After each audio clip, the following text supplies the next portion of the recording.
Qué bonita bandera. Hello everyone and welcome back to my channel. For those of you that are new, hey, I'm Rebecca Nieves Huffman and here we talk about three things: food, familia, and finds, all with a Puerto Rican lens. By popular demand, arroz con gandules. Now this is among the type 5. I get asked for sofrito, mojo, Puerto Rican pasteles, coquito, now that the season is coming. Arroz con gandules by far is one of the top most requested recipes on TikTok and Instagram that I get. Now I do have a recipe on TikTok that I did of arroz con gandules, but it isn't the traditional way because in my home, we don't eat a lot of pork. We eat it from time to time, and when we do eat it, we make sure it's the good stuff.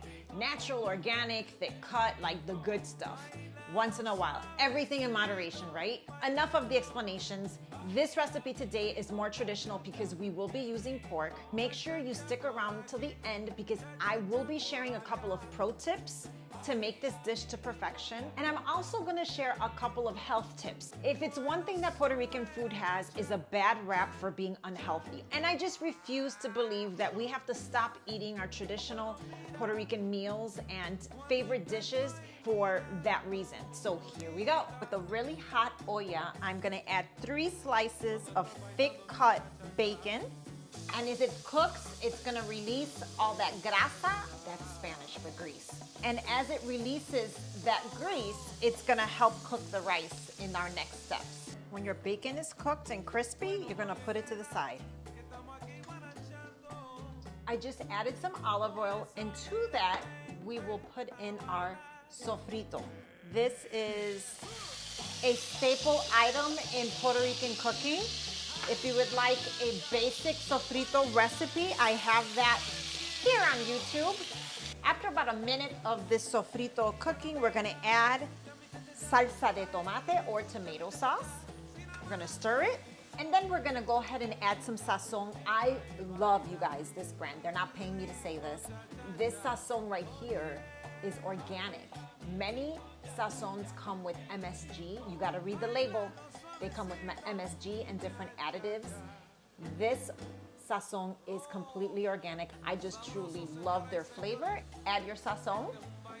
And then we have rinsed our rice and gonna go ahead and add that in and toast it a little bit. Can I have a piece? Ooh, this is what happens in my house all the time. I don't know if it happens in yours, but as soon as the bacon gets cooking, because it hardly gets made in our house, yes, you can have a little itty bitty piece of bacon. You're welcome. The great thing about cooking with medium grain rice is that it's a simple formula. If you're using 2 cups of rice, you do 2 cups of water. And so that's what I've added. Our family absolutely loves olives. These are pitted. And my hands are clean, but this is a traditional way of cooking and learning how to make a Puerto Rican meal.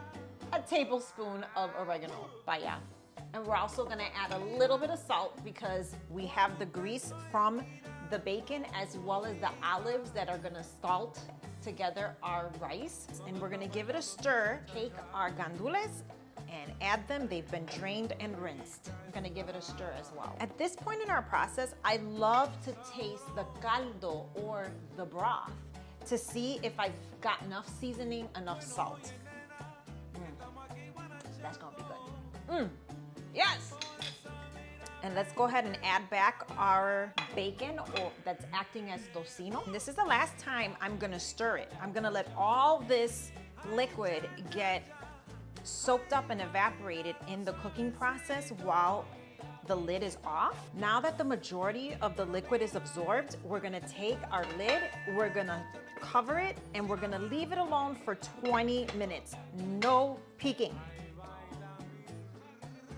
Okay, the 20 minutes are up. We're gonna go ahead and uncover this, and our rice is ready. Here's our arroz con gandules. I cannot wait to dig in and give this a tasty taste. This is really good. I love when I get a little bite of the bacon and the olives. This pairs really well with pernil, pasteles. Those are the things that are traditionally paired with arroz con gandules. And here are some tips to help you out along the way. Pro tip number 1 in making this rice or any rice dish. Once it's reached its cooking time, where you cover it and put it on lower heat, and in this case for 20 minutes, you're supposed to leave it alone. Really, truly leave it alone. Do not peek at it. This is not a toddler that you play peekaboo with. You just really need to leave it alone. And this is actually a tip that straddles between a pro tip and a healthy tip. Make your own sofrito. I know that many of us, it's an easy thing to do, and if you're super busy with work and life and kids and just responsibilities, I get it. Buying store-bought sofrito, of course, makes sense if that's your lifestyle. But you guys, there is nothing like making your own sofrito where you know what you put into it, you use fresh ingredients, and it just elevates the flavor of all your dishes that you make with sofrito. And in Puerto Rican cookery, you use sofrito a lot. Always take your can of beans and drain and rinse them. I know a lot of Puerto Ricans like to have that liquid that's in the inside to help thicken your habichuelas guisadas, for instance. But you guys, they add a lot of preservatives in the can of beans to keep it on the shelves for longer. And you know what? Those preservatives, they stay in our body, and it's just not good for us. So drain and rinse your can of beans. Well, y'all, I hope you enjoyed this video. If you did, please give it a thumbs up, give it that like, hit the subscribe button if you haven't been subscribed to my channel already. I'm Rebecca Nieves Huffman. See you at the next video. Buying store-bought sofrito is, ooh, I sounded really gringa there. And in my case, organic or yo no puedo hablar hoy.